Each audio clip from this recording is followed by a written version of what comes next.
여러분, 안녕하세요. 채널에 오신 것을 환영합니다. 오늘은 사랑과 배신, 그리고 상처를 딛고 다시 일어서는 한 남자의 감동적인 이야기를 함께 나눠보려 합니다. 신뢰와 우정, 그리고 사랑에 대해 한 번이라도 의심해 본 적이 있다면 이 이야기가 분명히 여러분의 마음에 깊이 와닿을 것입니다. 안녕하세요. 40대 남자입니다. 저는 충격적이고 끔찍하며 소름 끼치는 사연을 몇 자 적어보려고 합니다. 재밌게 들어주시길 바랍니다. 저는 대학을 졸업하고 스펙을 쌓는다고 자격증과 토익 공부를 2년 동안 해서 좋은 결과를 받아 20대 후반에 대기업에 들어갔습니다. 군대를 다녀와서는 책상 앞에서 자고 공부하기를 반복한 것 같아요. 노력은 배신하지 않는다더니 열심히 공부했더니 큰 회사에 당당히 들어가게 됐죠.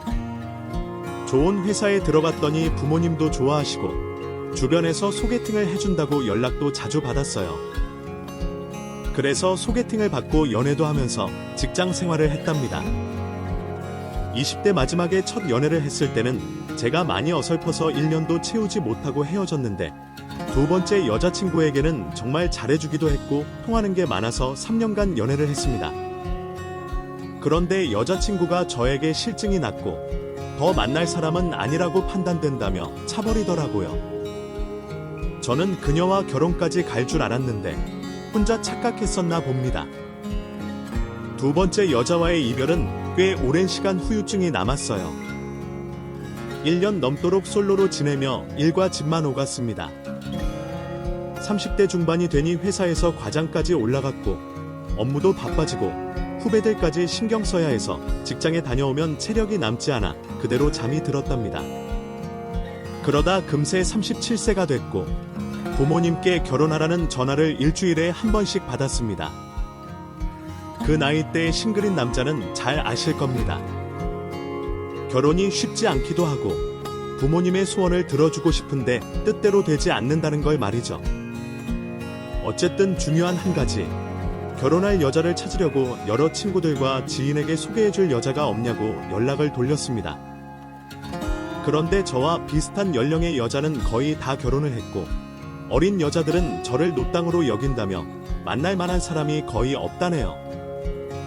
그래서 소개팅으로 결혼할 여자를 찾는 건 무리구나 생각이 들었고 괜히 성급하게 찾다가 이도저도 안 될 것 같아 아예 마음을 비워버렸어요. 열심히 살다 보면 좋은 사람을 만날 수 있는 날이 오겠지 하는 마음을 가졌죠. 나이 40이 될 때까지 싱글로 쭉 지냈는데 다행히 그 나이에 소중한 인연을 찾을 수 있었습니다. 절친한 친구 중 박민재라는 녀석이 있었는데 초중고 학교를 같이 나오고 집도 가까워서 자주 만났습니다. 어느 날 민재의 아들이 학예회를 한다고 해서 유치원으로 구경을 갔습니다. 별로 가고 싶지 않았지만 친구가 자랑하고 싶다고 하도 오라고 해서 찾아갔던 거죠. 그런데 거기서 일하는 유치원 선생님 중 한 분이 눈에 들어왔는데 보자마자 머리가 쭉 뼈서면서 심장이 쿵쾅거리며 방망이질을 하더군요. 나이 40에 이런 감정을 느껴볼 수도 있다는 게 신기하고 묘했습니다. 저의 시선은 친구 아들이 아닌 유치원 선생님을 향해 있었고 절대로 놓치면 안 되는 여자라는 걸 느꼈습니다. 그래서 학예회가 끝나고 친구 부부와 조카에게 잠시 기다리라고 하고 그 선생님을 향해 걸어가 떨리는 목소리로 고백했습니다. 선생님, 저는 학부모는 아니고요. 그 친구 아들 초대 때문에 온 사람입니다. 혹시 결혼하셨나요? 네. 아니요. 근데 왜? 제가 선생님한테 반했습니다. 첫눈에 반해 꼭 말씀을 전하고 싶었어요. 실례지만 연락처 좀 알려주시면 안 될까요? 나중에 기회가 되면 밖에서 만나 뵙고 싶습니다. 제가 덜덜 떨면서 고백했더니 유치원 선생님은 키득거리며 입을 막고 웃었고 곧 연락처를 알려주더라고요. 그러면서 꼭 연락해 달라고 하며 유치원 일을 해야 하니 그만 나가 달라고 했습니다. 그날 첫눈에 반한 여자와 얼마 뒤 사귀게 됐고 1년간 연애를 하고 결혼까지 골인했습니다. 친구 민재는 제가 장가간다고 하니 엄청 좋아하기도 했지만 자기 덕에 결혼하게 된 거라며 양복 한 벌을 선물로 달라고 했어요. 아, 임마. 우리 아들 학예회 때문에 왔으니까가 결혼하게 된 거잖아. 그러니까 양복 하나는 해줘야지. 아이, 뭐 내가 소개해준 것도 아니고 내가 알아서 고백하고 만난 거잖아. 에이, 자식. 도둑놈이 따로 없네? 양복 같은 건 꿈도 꾸지 마라. 대신 재수씨한테 백화점 상품권을 드릴게. 아, 넌 항상 내 마누라만 챙기더라. 야, 내 친구 나야. 재수씨한테 해줬으니 감사 인사로 뇌물 드리는 거야. 앞으로도 너 데리고 살아달라고. 아이, 자식은 꼭 내 마누라를 추앙하듯 말한다니까. 아, 그래. 알았다, 자식아. 내 마누라 계속 챙겨줘라. 나도 내 와이프 잘 챙길게. 제 아내가 민재 부부와도 친하니 자주 만났어요. 집도 가깝고 해서 부부 동반으로 캠핑도 가고 맛집도 자주 찾아다녔습니다.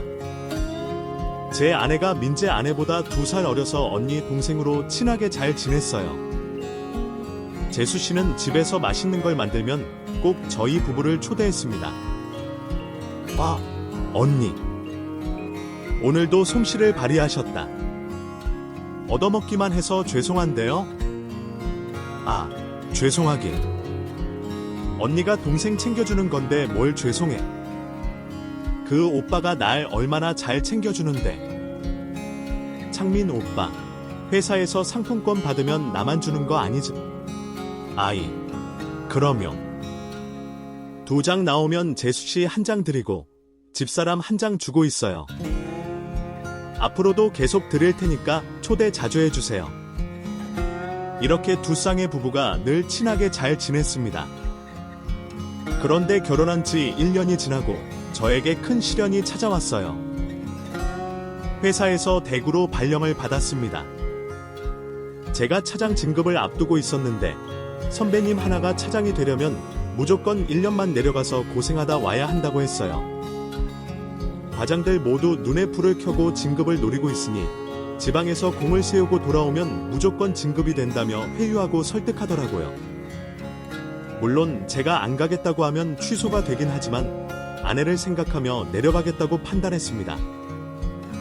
무능한 남편보다는 1년 고생하고 와서 진급도 하고 연봉도 높이는 게 100번 나을 것 같았어요. 그래서 아내에게 말했더니 엄청나게 서운해했습니다. 오빠, 그럼 주말에만 보는 거야. 말로만 듣던 주말 부부를 하자고. 아, 그냥 내려가지 마. 나도 당연히 당신 옆에 있고 싶지. 결혼한 지 1년밖에 안 됐는데 가고 싶겠어. 근데 차장 자리를 잡으려고 내려가는 거야. 우리 아기도 낳고 더 좋은 집으로 이사 가려면 내가 헌신해야 한다고 좋게 생각하고 1년만 버티자. 오빠가 결정한 거니까 그렇게 해야지. 대신 주말엔 무조건 올라와야 해. 꼭 그럴게. KTX 타면 금방이야. 평일엔 나 없어도 무서워하지 말고 잘 지내야 해. 그래, 알겠어. 희연 언니 자주 불러서 놀아도 되지. 아내가 말하는 여자는 민재의 아내였습니다. 저는 당연히 좋다고 말했고 심심하고 혼자 있기 무서우면 희연이를 불러서 놀라고 했죠. 믿을 만한 사람이었으니 제가 따로 민재와 재수씨에게 아내를 잘 부탁한다고 일러뒀습니다. 그래서 한 달 뒤 대구로 내려가서 지내게 됐어요. 회사에서 지원해준 숙소에서 생활해서 뭐 따로 돈이 들어갈 일은 없었습니다. 또 서울에서 받던 월급보다 조금 더 많이 주더군요. 금요일 밤에 KTX를 타고 서울로 가서 아내와 만났는데 더 간절하고 그리워서 연애 때보다 더 좋았던 것 같아요. 주말 부부가 좋다는 사람들의 말을 그제야 이해가 됐습니다. 아무튼 그렇게 주말 부부로 지낸 지 2달 뒤에 연차를 써서 나흘 동안 서울에서 지냈어요. 아내와 시간도 보내고 민재 부부와 만나 캠핑을 가기도 했답니다. 다녀와서 아내와 둘이 푹 쉬고 있었는데 아내가 침대에 없었어요. 샤워기 소리가 들리는 걸 보니 씻는 중이라는 걸 알았죠. 아내 베개 옆에 아내 핸드폰이 보였는데 자꾸 신경이 쓰였어요. 아내를 못 믿는 건 아니었지만 한번 열어보고 싶었답니다. 그래서 아내의 생일을 비밀번호로 눌렀더니 잠금이 풀렸고 사진첩과 카톡을 몰래 봤어요. 별다른 건 보이지 않았는데 깔려있는 앱 중 텔레그램이 있더라고요. 뉴스에 보도돼서 어떤 앱인지 대충 알고 있었는데 아내 핸드폰에 왜 깔려있는지 궁금해서 바로 켜봤죠. 그런데 텔레그램으로 누군가와 메시지를 주고받았답니다. 내용은 서로 사랑한다, 보고 싶다, 안고 싶다 등등 대화가 오갔고 어디서 만날지 장소와 시간을 정하는 내용도 있었어요. 서로 이름을 부르지 않고 오빠, 자기야 호칭을 써서 바람난 남자가 누군지 알 수 없었죠. 텔레그램의 내용을 제 핸드폰으로 사진을 찍고 아내가 화장실에서 나오길 기다렸습니다. 아내가 걸어 나오자 바로 물었습니다. 당신, 이거 봐봐.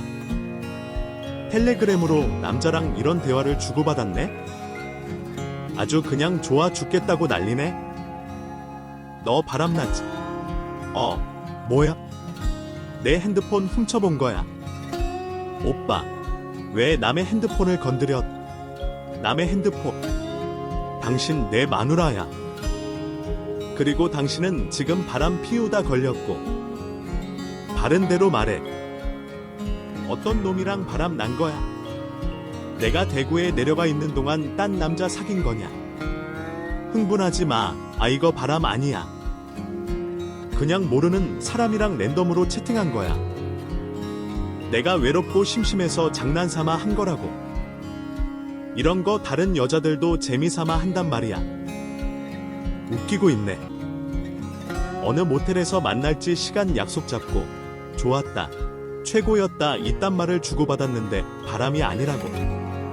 당장 그놈이 누군지 불어. 아니라고. 오빠가 넘겨짚은 거야. 무섭게 눈 부릅뜨고 악쓰지 마. 이게 말로 해선 안 되겠구나. 이 더러운 년. 오늘 너 초상 치러야겠다. 저는 아내 뺨을 내리치고 머리채를 잡았습니다. 이 더러운 쓰레기야. 내가 바보 멍청이 호구로 보이냐? 인연이 아니라고 잡아떼면 내가 믿을 것 같아. 내 집에서 나가. 내가 무슨 수를 써서라도 바람난 놈 잡아서 이혼 소송할 거야. 오빠, 잠깐만. 사실대로 이야기할게. 흥분 좀 가라앉혀봐. 사실은 다른 남자 만났어. 맞아. 바람 피웠어. 이혼 소송한다. 그 바로 진실이 튀어나오네. 그래. 계속해봐. 어떤 놈이야? 누구랑 바람 난 거냐고. 제가 화내는 걸 처음 본 아내는 입술을 파르르 떨더군요.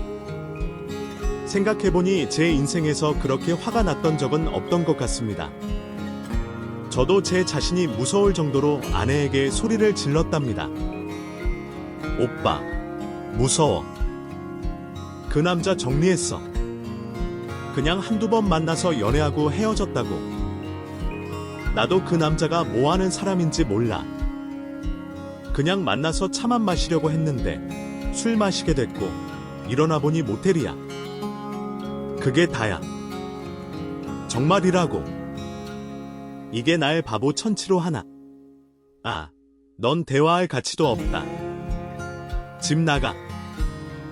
내가 그 더러운 자식 잡을 테니까 꺼지라고. 이혼 소장은 니년 친정으로 보낼 테니까 그런 줄 알고 꺼져. 오빠, 이러지 마. 바람 한 번에 이혼이라니 너무 가혹해. 가혹하다고. 그럼 넌 바람 난 게 아무것도 아니라는 거야. 아니, 그건 아니지만 오빠, 우리 주말 부부를 지내서 내가 좀 외로웠어. 그래서 실수. 그래, 실수야. 나도 모르게 실수를 한 거라고. 오빠, 내가 잘못했어. 다시는 이런 짓 안 할게. 지 입으로 실토했으니 됐다. 아, 그만 꺼져라. 이혼 소장받을 준비해. 너 결혼하기 전에 내가 갚아준 빚 기억하지? 그것까지 다 돌려받을 테니까 제대로 엿먹어봐. 장모님 인생까지 날아갈지도 모르니까 알아서 잘 모셔. 그럼 그만 꺼져. 오빠, 제발 밀지 마. 오빠, 나 갈 데도 없어. 이러지 마. 저는 마누라를 현관 밖으로 억지로 밀어 내쫓아 버렸습니다. 현관 밖에서 울부짖는 아내의 목소리가 들렸지만 조금도 흔들리지 않고 문을 꽉 걸어 잠갔다. 저는 다음날 변호사를 찾아가기로 마음먹었고 일단 당장 현실이 너무 화가 나고 심란해서 수면 유도제를 먹고 억지로 잠을 청했습니다. 장모님한테 연락이 와서 받아봤더니 역시나 자기 딸이 무슨 짓을 저지른 줄 알고 전화를 걸더군요. 김서방, 우리 딸한테 이야기 들었네. 아, 전에 그 실수 하나로 이혼하겠다는 게 말이 되나? 뭐라고요? 장모님, 실수요. 바람이 무슨 애들 장난입니까? 끔찍하고 소름 끼치는 더러운 행위에. 아이, 김서방. 사내가 그렇게 속 좁게 구는 거 안 좋네? 그렇게 억울하면 자네도 여자 하나 만나 똑같이 바람 피워서 동등한 입장이 되면 될 거 아닌가? 장모님 입에서 나온 말이야도 기가 막혀서 방금 무슨 말을 했냐고 되물었더니 똑같이 맞바람을 피우라고 했습니다. 장모님, 이런 분이셨어요.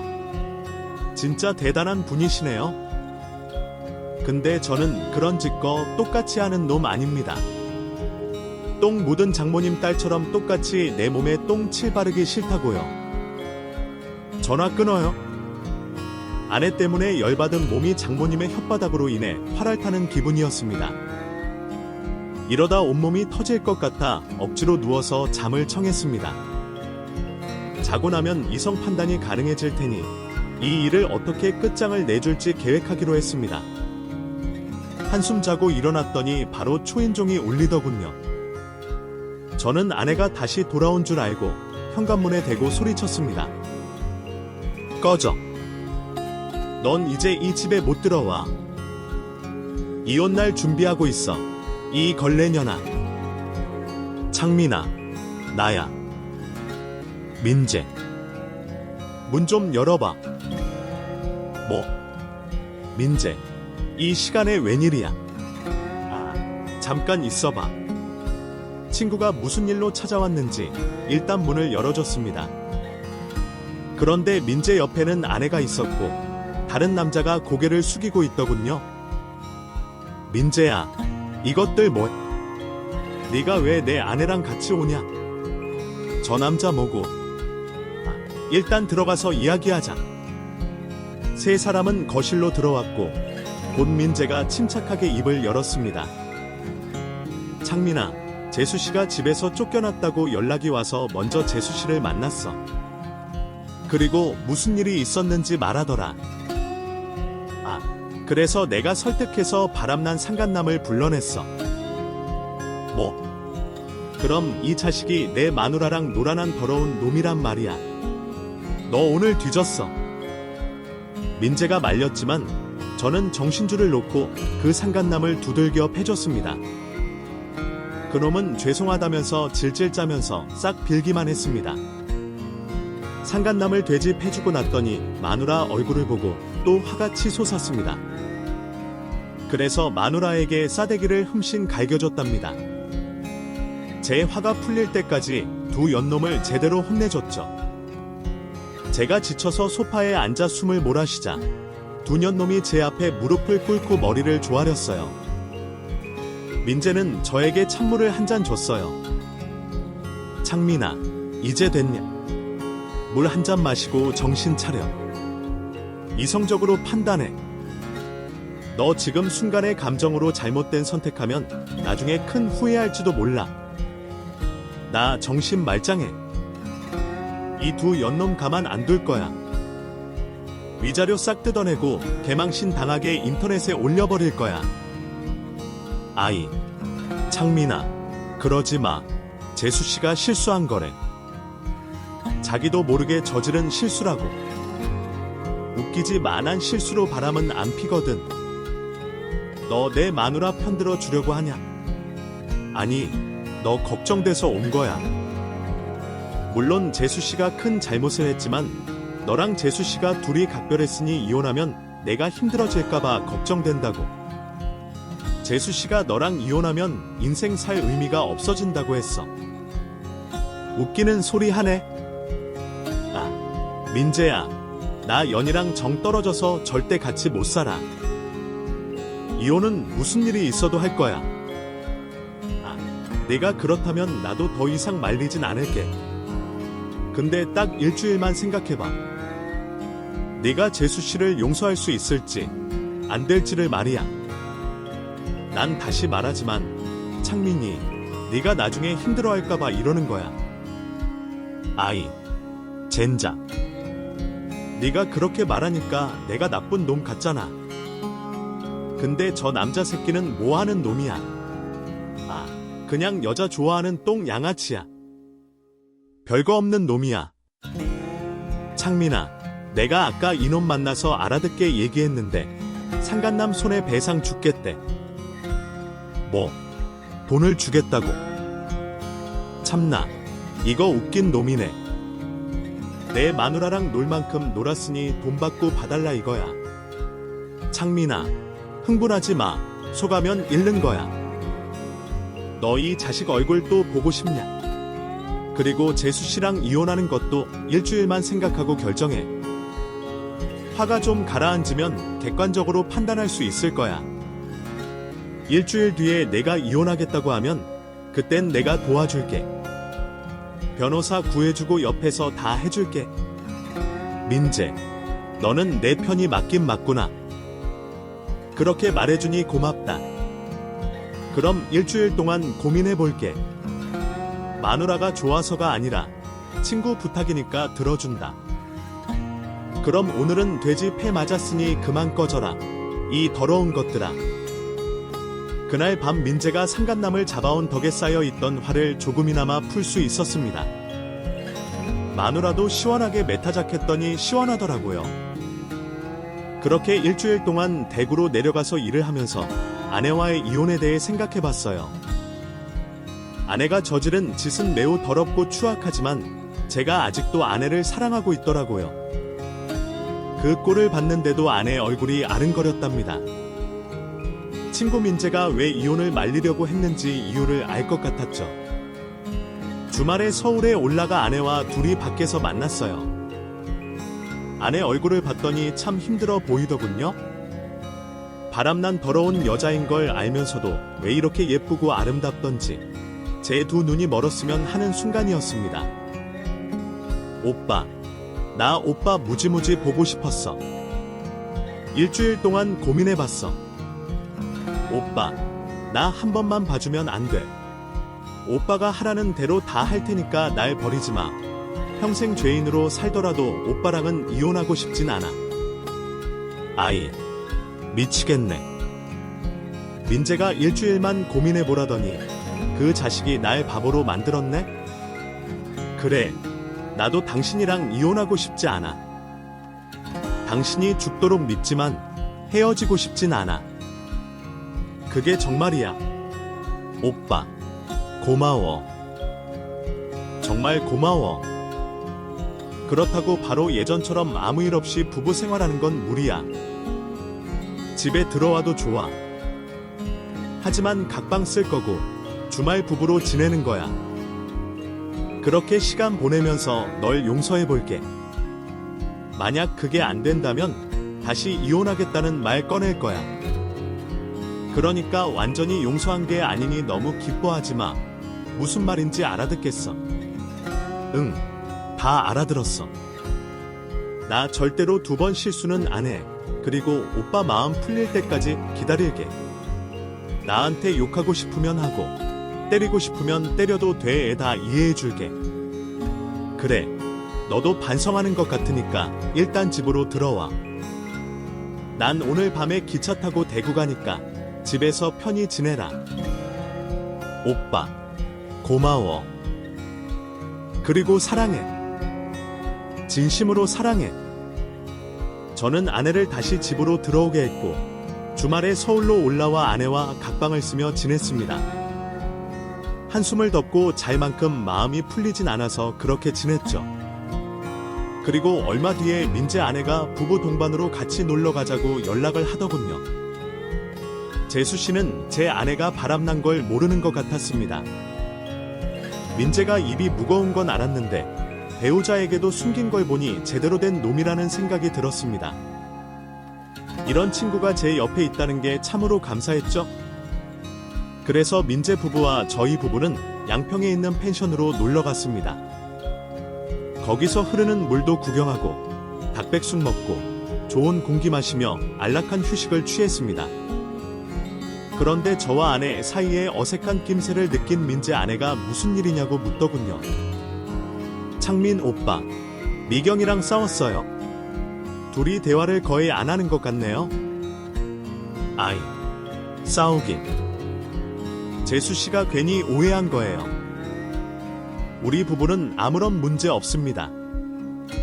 아, 그래도 평소보다 이상한데. 둘이 좋아서 손잡고 안고 난리를 쳐야 하는데 눈도 안 마주치고 있잖아요. 아, 그랬나요? 재수 씨, 우리도 결혼한 지 1년이 지났어요. 뭐, 어떻게 계속 신혼처럼 싸우지 않았으면 됐어요. 난 누가 바람이라도 피워서 싸운 줄 알았네. 민재 아내는 농담으로 던졌는데 제 아내가 뜨끔했는지 눈으로 대답했습니다. 아, 언니, 무슨 그런 농담을. 뭐, 그런 상상은 하기도 싫네요. 아이고, 내가 괜한 소리를 했네. 미경아, 언니가 이렇게 다 안다고 농담이라도 바람이라는 말 지 마세요. 깜짝 놀랐잖아요. 아내는 애써 태연한 척 넘어가더군요. 아내가 노력하는 것도 알고 제 눈치를 심하게 보고 불편한 마음으로 지내는 것도 알고 있었지만 아직은 마음의 문이 다 열리지 않았습니다. 아내가 바람나고 2달 동안 집에서 손끝 하나도 닿지 않았어요. 저녁 식사만 같이 하고 다른 건 아무것도 하지 않았습니다. 그런 와중에 대구에서의 일은 점점 쌓여갔습니다. 처리할 게 너무 많아서 매일 야근해야 했고 주말에도 올라가지 못했답니다. 아내는 하루에 한 번씩 저에게 전화를 했는데 저는 퉁명스럽게 단답형으로 대답만 했어요. 오빠, 이번 주말에도 못 올라와. 그렇구나. 그럼 내가 대구로 갈까? 우리 거의 2달 동안 못 봤잖아. 아니, 내가 오버했나? 그럼 다음 주에 올 수 있어. 나 오빠 많이 보고 싶은데. 나도 모르겠어. 다음 주가 돼봐야 할 것 같아. 그래, 끼니 거르지 말고 쉬엄쉬엄 해. 그럼 끊을게. 그래. 제가 냉랭하게 대해도 아내는 늘 간절한 소리로 전화를 걸어왔어요. 가끔 잠을 자기 전 밤에는 제가 너무 심했나 싶은 생각이 들어서 아내에게 미안한 마음이 들기도 했답니다. 그래서 오랜 생각 끝에 다시 서울에 가면 아내를 용서하고 한 방을 써야겠다는 결정을 내렸습니다. 그런데 회사 일이 너무 많아서 서울에 4개월을 가지 못했어요. 그래서 아내가 내려오겠다고 했는데 제가 거절했습니다. 제가 집에 가서 분위기를 잡고 진지한 대화를 가질 생각이었고 일 때문에 복잡하니 괜히 또 어색하게 있다가 갈 것 같아 제가 서울에 갈 때까지 기다리라고 했네요. 그래서 2달이 더 지나서 아내 얼굴을 4달 동안 보지 못했습니다. 계절 하나가 지나가 버렸죠.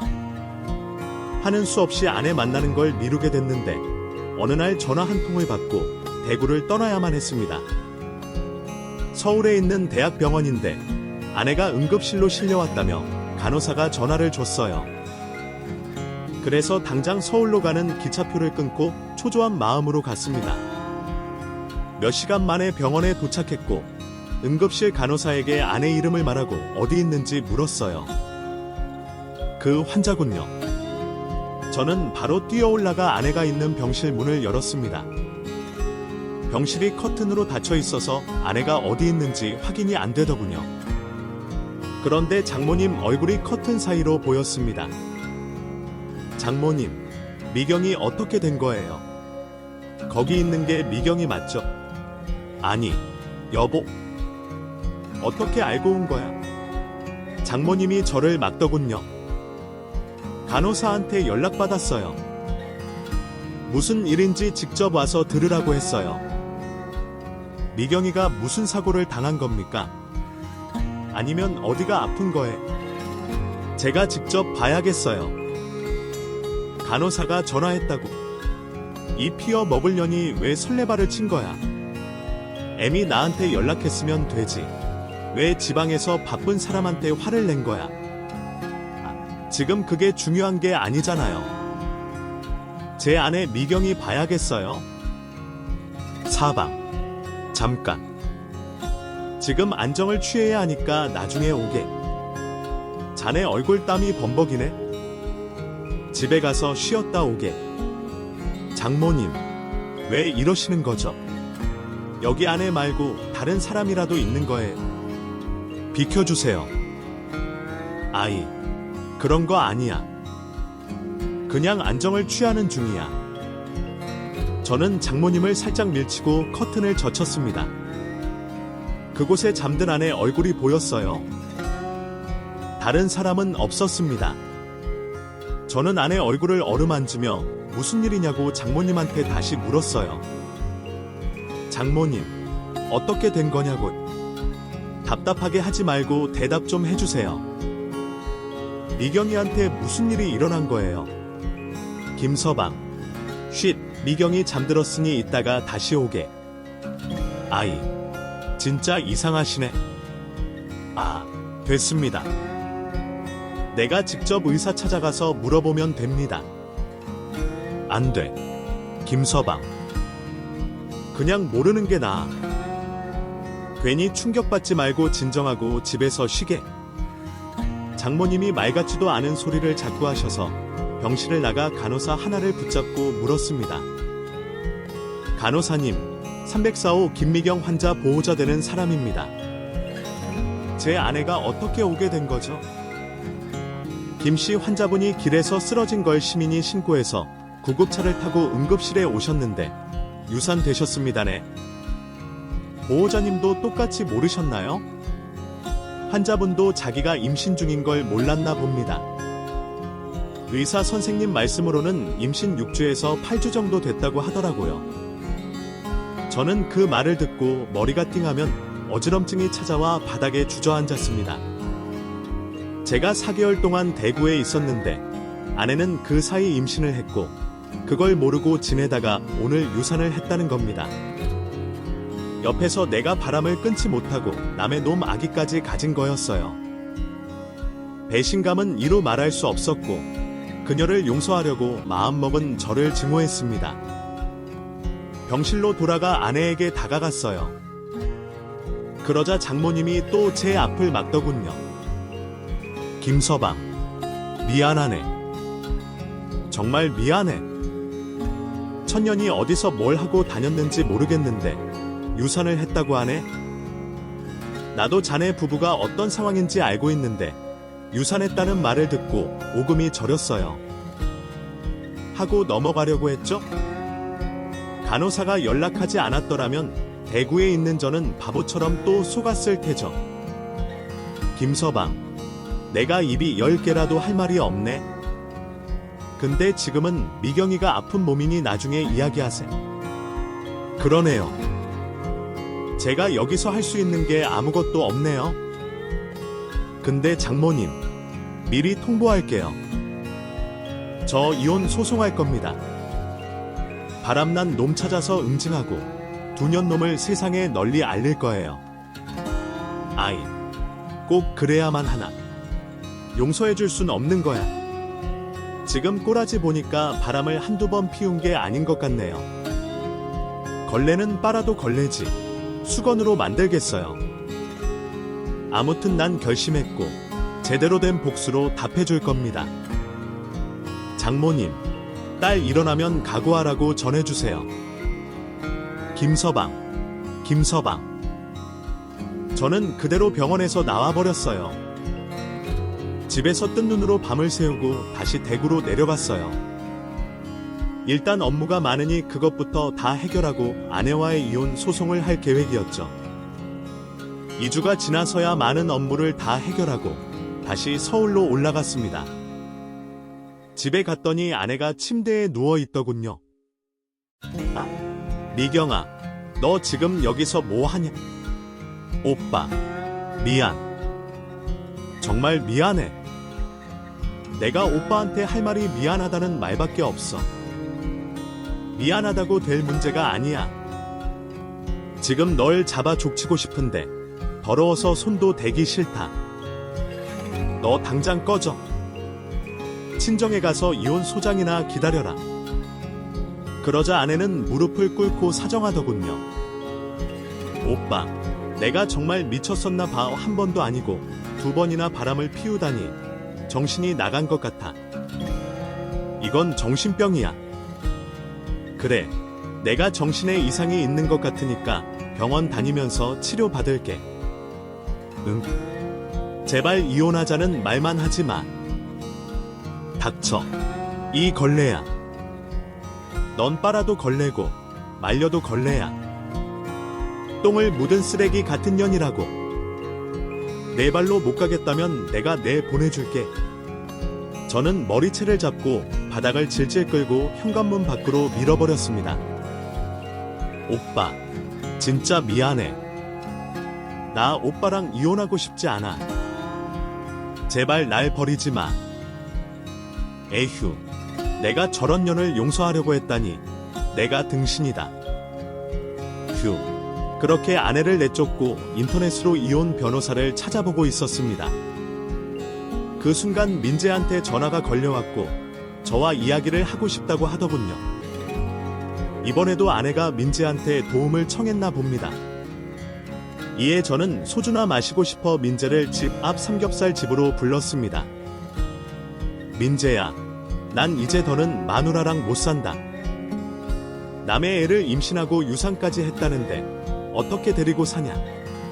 그년이 그런 년인 줄 진작 알았으면 좋았을 텐데. 진짜 화난다. 천천히 마셔, 창민아. 그리고 재수씨가 정신병 있는 것 같다고 하더라. 근데 일리가 있어. 정신적으로 문제가 있는 사람들이 바람을 피운다고 하잖아. 치료받는다는데 한번 눈 감아줄 순 없는 거야. 넌 도대체 누구 편이야? 지금 내 상황을 보고도 이혼을 말리겠다는 거야?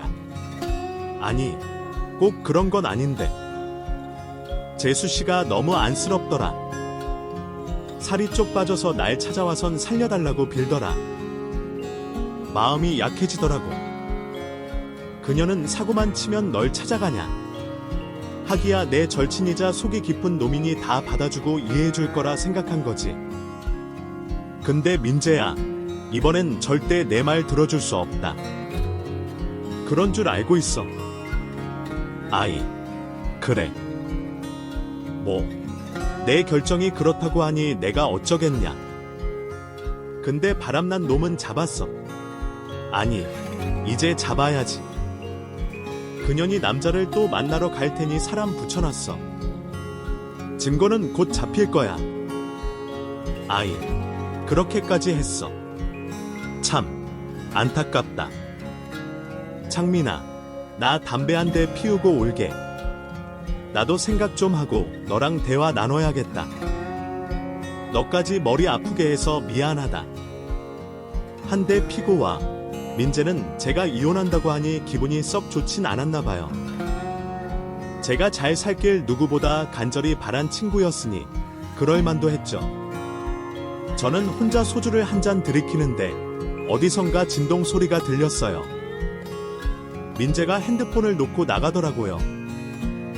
발신자 이름을 보니 내 사랑 자기라고 되어 있길래 재수씨구나 하고 그냥 내버려뒀는데 다시 보니 번호가 낯익더라고요. 핸드폰을 받았습니다. 민재 오빠, 나야. 지금 내 남편이랑 술 마시지. 그 새끼 지금도 빡쳐 있어. 저는 민재 목소리를 어설프게 흉내냈습니다. 좀 그러네. 오빠, 술 좀 취했구나. 목소리가 변했네.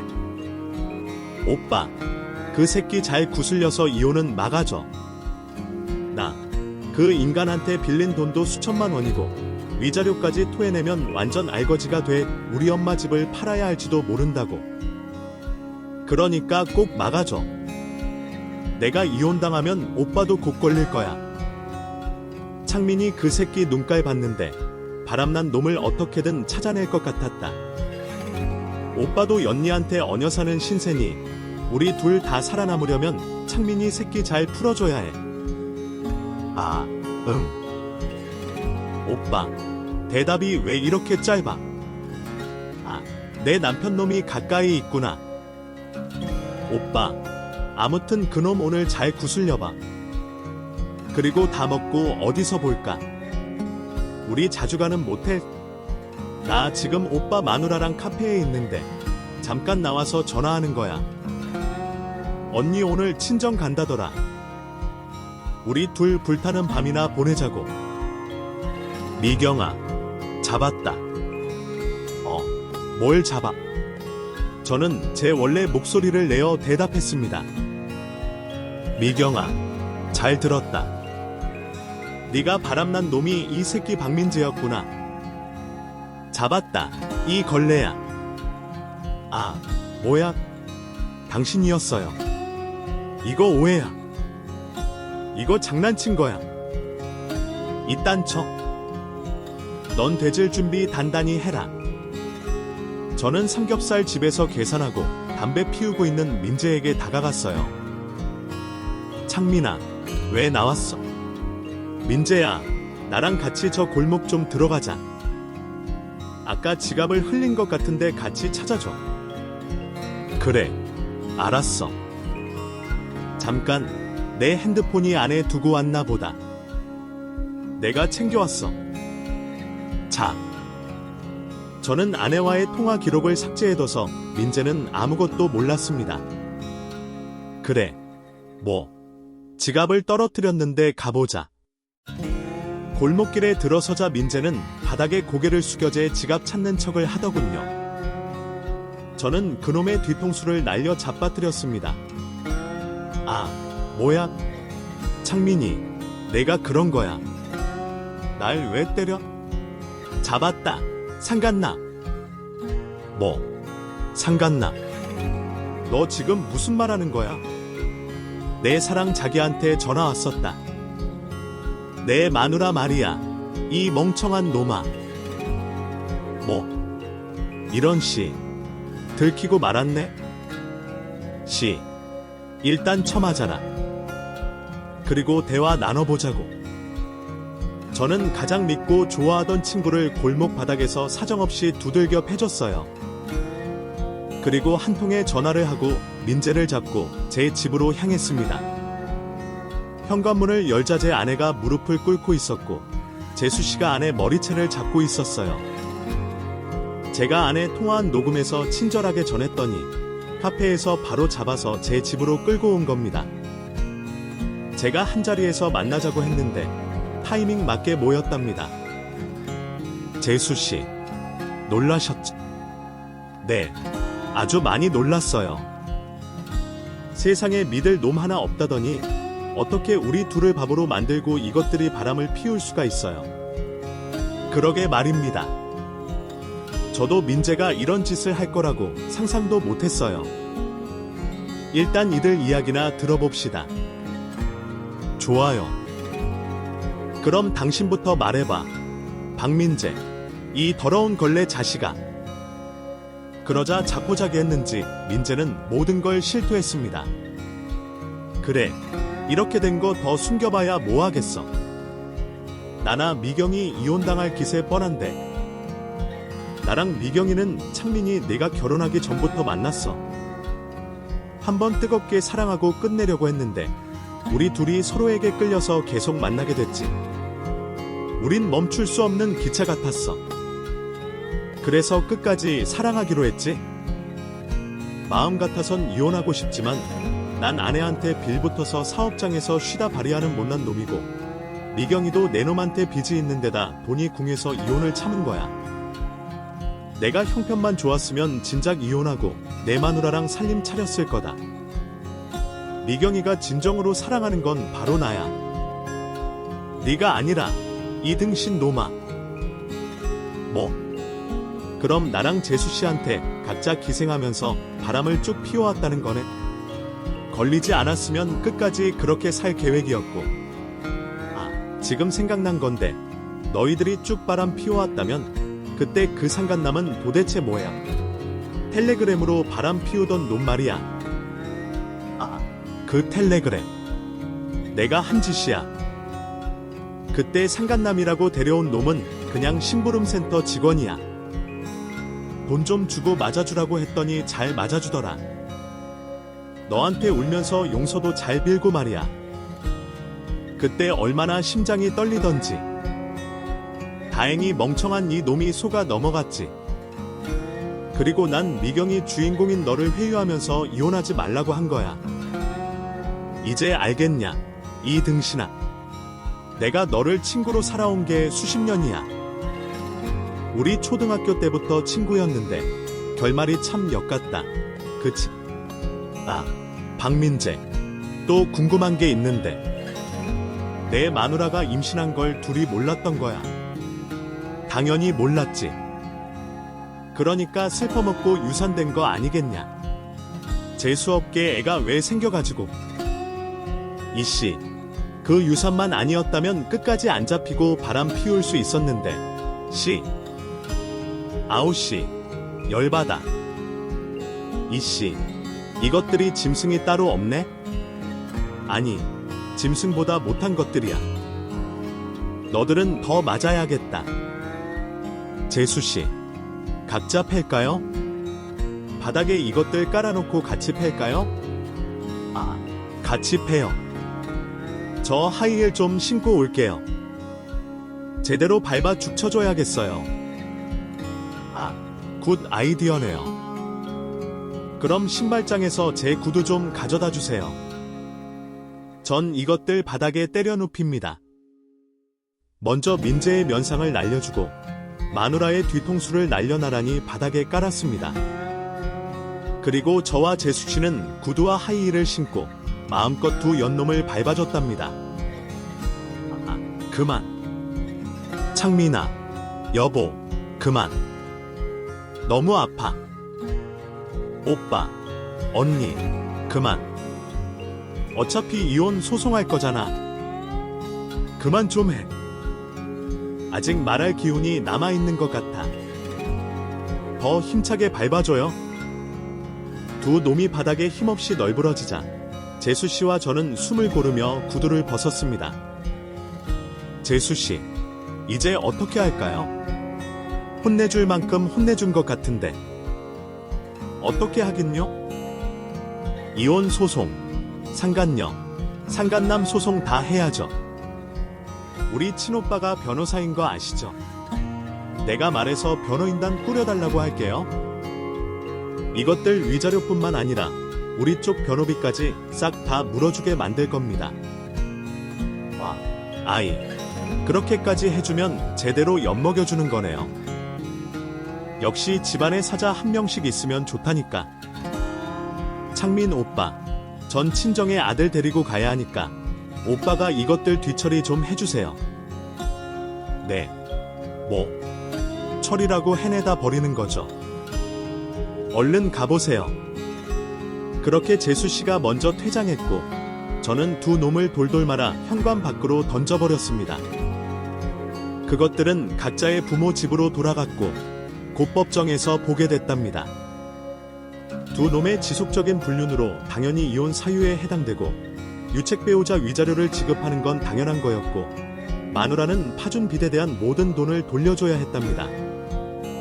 그 돈을 장모님이 집을 담보로 대출을 받아 갚아줘서 장모님이 고생하게 됐죠. 이혼한 아내는 유치원에서 불륜 짓을 저지른 게 빠르게 소문이 나서 바로 해고 통보를 받았답니다. 물론 제가 인터넷에 아주 살짝 뿌옇게 해서 사진과 바람피운 내용을 올린 게 급속도로 퍼져가 학부모들의 민원 제기가 엄청 들어가서 다시는 아이들을 가르칠 수 없게 됐네요. 그리고 민재는 원래 가진 재산이 없었는데 빚을 내서 위자료를 지급하고 그 집 깽깽이 신세가 됐습니다.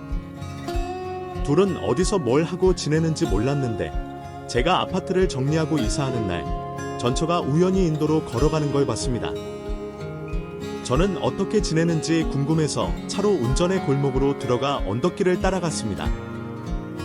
전처는 고시원으로 들어가더군요. 돈 한 푼 없고 직업도 잃어서 혼자 청승맞게 지내는가 봅니다. 그냥 돌아갈까 하다가 그년이 얼마나 역겨운 방에서 지내는지 궁금해서 고시원 안으로 들어갔어요. 고시원 총무에게 미경이 남편이라고 말하니까 바로 방을 알려주더군요. 저는 그년 방 앞에서 노크를 했습니다. 누구세요? 총무예요. 월세 준다고요. 비켜내라. 알바비 받아도 바로바로 빠져나가서 지금은 한 푼도 없단 말이에요. 알았으니까 열어봐. 미경아. 목소리가 창민 오빠인 걸 아는 미경이가 천천히 문을 열더니 저에게 안기려고 하더군요. 저는 잽싸게 옆으로 피했습니다. 너 돌았냐? 날 왜 껴안으려고 그래? 오빠, 나 보고 싶어서 찾아온 거 아니야. 김치국을 사발로 처마시는 소리 하네? 내가 얼마나 밑바닥으로 떨어졌는지 눈으로 보러 왔다야. 아, 내 방 엄청 좁네? 창문도 없고 딸랑 매트리스랑 옷 몇 벌이 다야. 불쌍하게 사는구나. 오빠, 나랑 다시 시작해. 민재 오빠랑 나는 헤어졌어. 그놈은 날 버리고 떠났다고. 그럴 것 같더라. 아무튼 구경 잘했다. 앞으로도 시궁창에서 잘 살아봐. 이 곰팡이 같은 년아. 뭐야? 날 조롱하러 온 거야. 오빠, 실컷 조롱해도 좋은데 다시 시작해. 응, 제발. 전처는 마음이 급했는지 또 무릎을 꿇더군요. 미경아, 너 무릎 상하겠다. 그만 좀 꾸어라. 지겹지도 않니? 오빠, 이렇게 빌게. 나 요즘 대출금 갚느라 힘들어 죽겠어. 오빠가 날 구제해주면 평생 노예처럼 살게. 오빠가 시키는 것만 하면서 살 테니까 날 받아줘. 싫다. 이 걸레야. 너한테 딱 맞는 방에서 사는 거 봤으니까 가야겠다. 그럼 잘 있어. 이 분리수거 안 되는 쓰레기야. 오빠, 가지마. 오빠.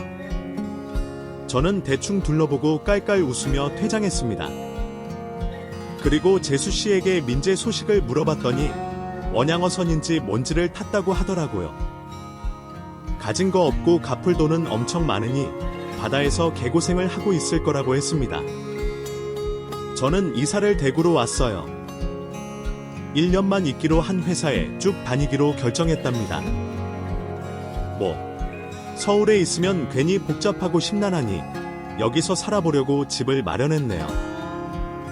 이혼한 지 얼마 안 돼서 사연을 적는 중이라 아직 새로 만나는 여자는 없습니다. 곧 좋은 여자를 만날 수 있겠죠. 대구가 미인의 도시라고 하니 마음 예쁜 여자를 꼭 찾겠습니다. 30년 넘게 친구로 지냈던 놈에게 당한 배신과 세상 누구보다 사랑했던 아내에게 당한 배신까지 모두 다 서술했는데 바람난 것들의 끝이 어떤지 보셨죠? 저는 그것들이 앞으로 더든 상황으로 곤두박질치리라 확신합니다. 이 사연을 들으시는 분들 중 배우자가 바람나서 크게 좌절했던 분이 계시다면 저의 이야기로 아주 작은 위로와 즐거움이 되어드렸으면 좋겠네요. 그럼 여기서 그만 줄이겠습니다. 경청해주셔서 감사합니다. 안녕히 계십시오. 끝까지 시청해주셔서 진심으로 감사합니다. 이 이야기가 마음에 와닿으셨다면 좋아요, 구독, 그리고 공유도 꼭 부탁드려요. 앞으로도 더 많은 감동적인 이야기로 찾아올게요. 다음 영상에서 다시 만나요.